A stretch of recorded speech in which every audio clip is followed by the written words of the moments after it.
இன்றைக்கி நம்ம பார்க்க போகிறது மல்லியை எப்படி பார்த்து வாங்கணுன்றது தான். இதுதான் ராமர் மல்லி, ராமர் பானம்னு சொல்லுவாங்க இல்லையா, அது இது. இங்கே பாருங்கள், இலை எவ்வளோ மெலிசாக கூசாக இருக்குது பாருங்கள். அதுலேயே கொஞ்சம் ட்விஸ்டடாக இருக்கும், ஒரு மாதிரி முறுக்குன மாதிரி இருக்கும் மல்லியோட இலை.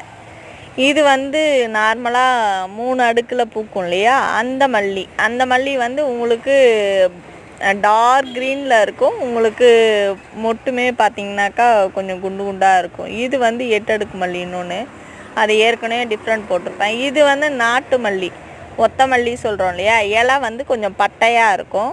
இது நரம்பு நல்லாவே தெரியும். இதுக்கு அப்படி தான் பார்த்து ஒவ்வொன்றா பார்த்து எடுத்தால் தான் உங்களுக்கு டிஃப்ரெண்ட் தெரியும். இது பாருங்கள், இருவாச்சி உங்களுக்கு பூ மொட்டு பூசாக இருக்கும், இலை கொஞ்சம் நீட்டாக இருக்கும். அதுதான் டிஃப்ரெண்ட். பிடிச்சிருந்தா லைக் பண்ணுங்கள், ஷேர் பண்ணுங்கள், சப்ஸ்கிரைப்